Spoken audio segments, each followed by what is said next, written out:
todos e todas. No episódio de hoje, vamos falar sobre a história e luta dos povos indígenas em tempos recentes.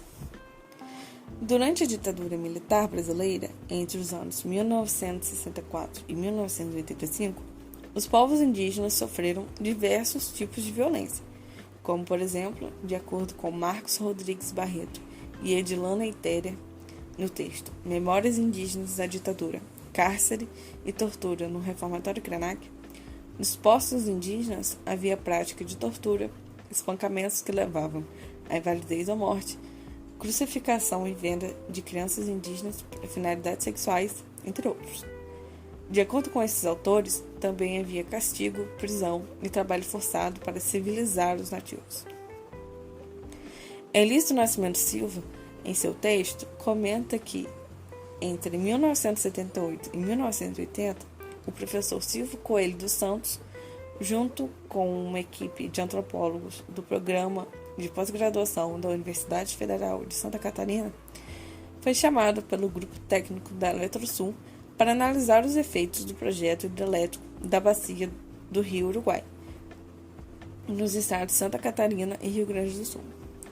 A equipe identificou diversos efeitos, tanto indiretos quanto diretos, como, por exemplo, as terras seriam alagadas, as casas, escolas, estradas, sede de postos teriam que ser realocados, e também haveria efeitos psicológicos, desorganização social, entre outros.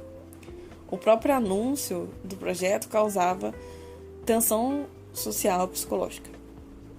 No relatório do professor, acerca das consequências da construção da barragem de Machadinho para os indígenas que viviam na terra indígena de Ligeiro, no Rio Grande do Sul, é descrita a reunião do Conselho Indígena de 1980. Nessa reunião, muitos conselheiros indígenas expressaram sua indignação, comentaram como estavam cansados das promessas da Fundação Nacional do Índio, da FUNAI, e manifestaram suas preocupações quanto ao possível ilhamento que sofreriam.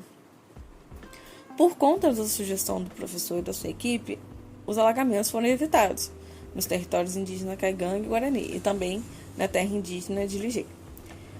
Todavia, mesmo que os alagamentos não tenham acontecido, as populações indígenas dessas terras sofrem até hoje com algumas consequências em seu modo de vida, pois estão na área de influência da obra.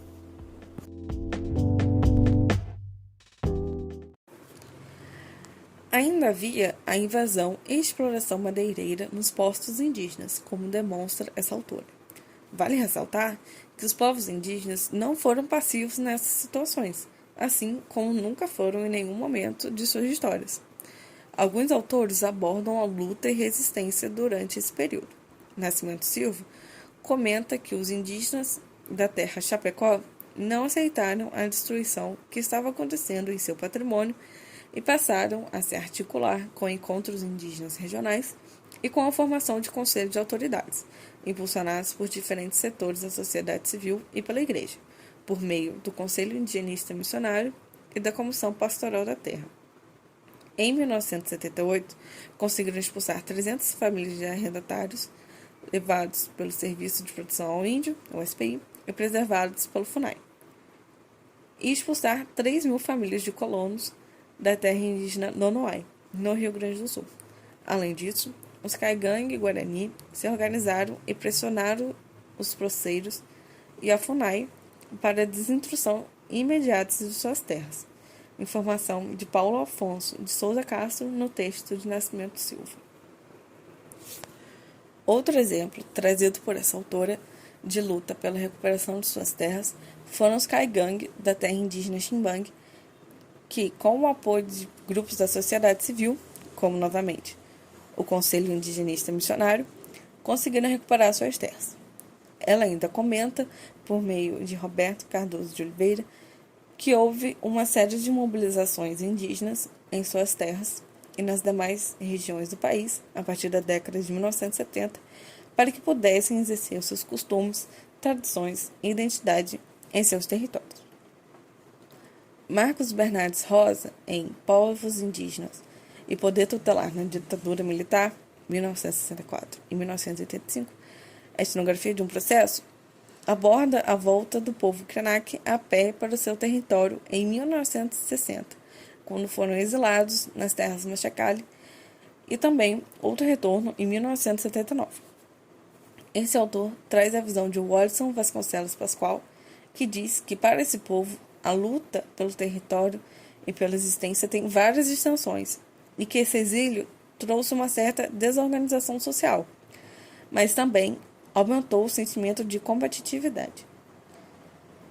Rosa ainda diz que a partir daí o povo Krenak assumiu um protagonismo, sendo estabelecido com participações em fóruns de movimentos indígenas, assembleias, reuniões com o poder público e na luta judicial pelas suas terras. E como sabemos, as populações indígenas, por muitos séculos, foram tuteladas pelo Estado, que, em sua visão, elas tinham que passar por um processo de aculturação até que estivessem prontos para integrar a sociedade. A autora Cíntia Régia Rodrigues expõe no texto As Populações Indígenas e o Estado Nacional pós-ditadura militar que, em 1910, houve a criação do Serviço de Proteção aos Índios e Localização de Trabalhadores Nacionais, posteriormente remodelado para o SPI, e que, por sua vez, foi encerrado no período militar, sendo criado logo em seguida a FUNAI, que era ligada à União. Esses órgãos colocavam as vontades do governo federal como prioridade, enquanto as necessidades dos direitos indígenas ficavam em último plano. Durante a ditadura militar, a política de assimilação cultural direcionada aos povos indígenas continuou muito forte, e como mostra o Estatuto do Índio, Lei nº 6.001, de 19 de dezembro de 1973, os indígenas deveriam ser tutelados pelo Estado. Contudo, essa situação começou a mudar com a elaboração da Constituição de 88, após muita luta indígena e não indígena para garantir o direito à diversidade cultural dos povos indígenas. E então, com a Constituição de 88, os povos originários foram reconhecidos como detentores de direitos, e dessa forma não havia mais a visão de integração desses grupos à sociedade nacional, e sim a valorização e respeito às suas culturas. A autora ainda diz que a partir de 1990, a FUNAI passa a coexistir com outras entidades e que tem o intuito de reconhecer os direitos indígenas. Além disso, surgem diversos órgãos de nível estadual, municipal e federal.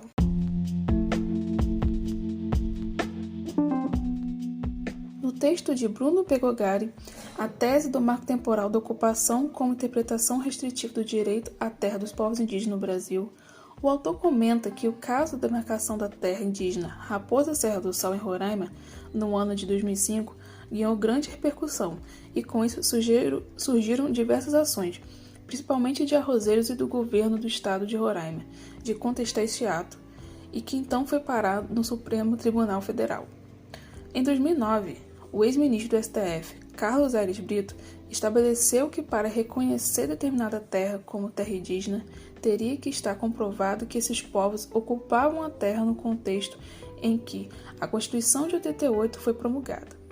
Esse é o critério marco temporal da ocupação, sendo este o que mais chama atenção dentre os 4 critérios estabelecidos.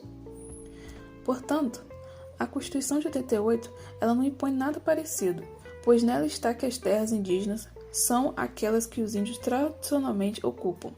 Essa é uma clara tentativa, como vemos, dos ruralistas de se apropriarem destas terras.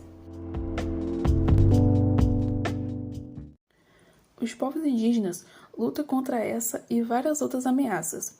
Vários grupos protestaram contra o marco temporal nos últimos anos, e de acordo com o jornal Correio Brasiliense, milhares de indígenas, somando mais de 170 etnias, protestaram contra o marco temporal em agosto de 2021, em que houve o julgamento que definiu o futuro das demarcações de terras indígenas. As terras pertencentes aos povos indígenas estão sendo roubadas há séculos. Os autores Edson Caiapó e Tamires Brito debatem essa e outras questões no texto. A pluralidade étnico-cultural indígena no Brasil. O que a escola tem a ver com isso?